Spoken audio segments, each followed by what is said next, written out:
Imagine being considered crazy, drunk, or even dangerous just for doing this.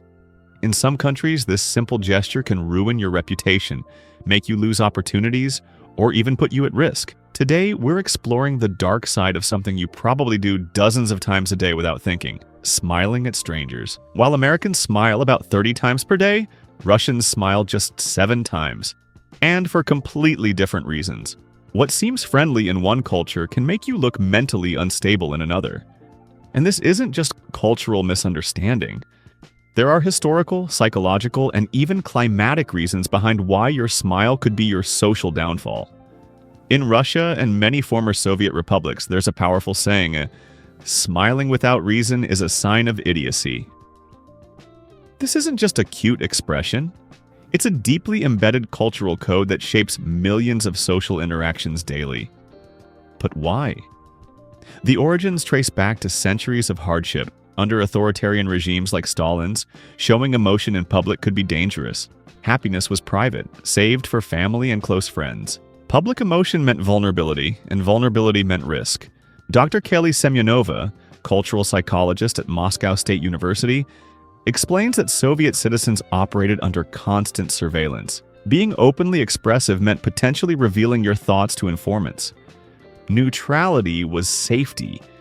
Even today, 3 decades after the Soviet collapse, this social programming remains hardwired into cultural behavior. When Americans visit Russia, the culture clash begins immediately. In 2019, a survey of international travelers found that 78% of American tourists in Russia reported being treated with suspicion or rudeness until they adjusted their facial expressions. For Russians, a smile is a precious commodity saved for genuine moments of joy, humor, or affection. It's not a social lubricant. It's something authentic and rare. Service workers in Russia are trained specifically not to smile at customers, as it's considered unprofessional and suspicious. Unlike American have a nice day culture, Russian customer service values efficiency and honesty over warmth.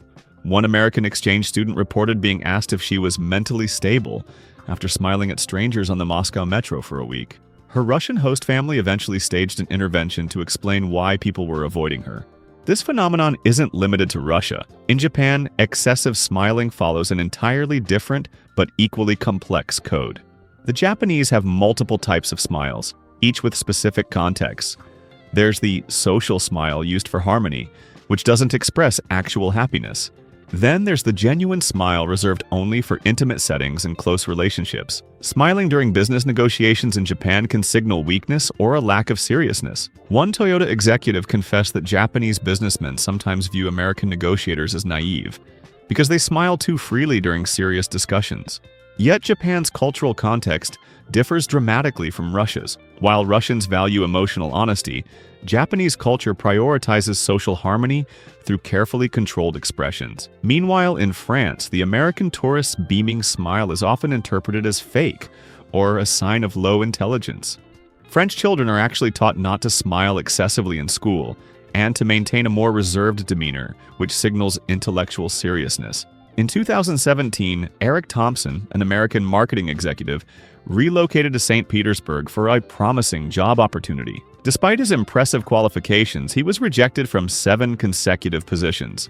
Confused and desperate, he hired a local career coach who immediately identified the problem: his interview smile. The coach told him, "You're smiling like you're selling something. They think you're hiding something or that you're not intelligent enough for the position." Thompson began practicing a more reserved expression, limiting his smiles to appropriate moments. Within 2 weeks, he secured a position at a prestigious Russian firm.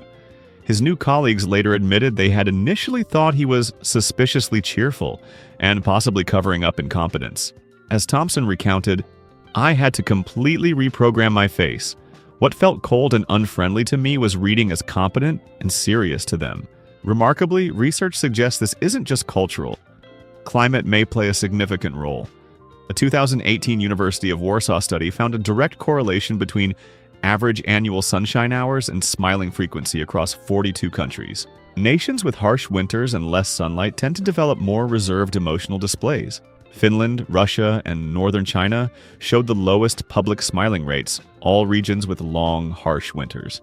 The theory suggests that in historically difficult climates, communities needed to conserve energy and resources. Emotional restraint became adaptive. You don't waste energy on unnecessary social displays when survival is challenging. Moreover, in densely populated environments like Japan, emotional restraint helps maintain harmony in crowded conditions where people live in close proximity. This creates a fascinating global pattern. Countries within 20 degrees of the equator smile approximately 2.8 times more frequently in public than those above the 45th parallel.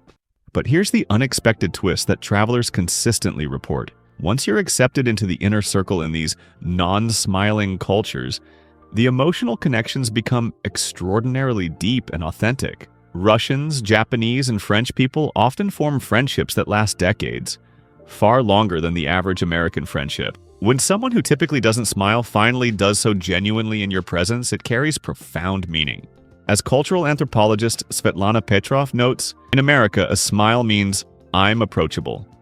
In Russia, a smile means, "I truly value you specifically." The barrier to entry is higher, but the connection, once formed, runs deeper.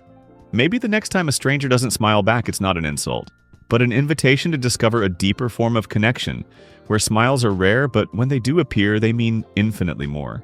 After all, in a world where everyone smiles all the time, what's a smile really worth? The gesture that seems universal is actually one of humanity's most complex cultural codes. And if you found this phenomenon strange, wait until you see what happens when you try to give someone a thumbs up in the Middle East. That harmless gesture, it could get you more than just strange looks, like it could land you in jail.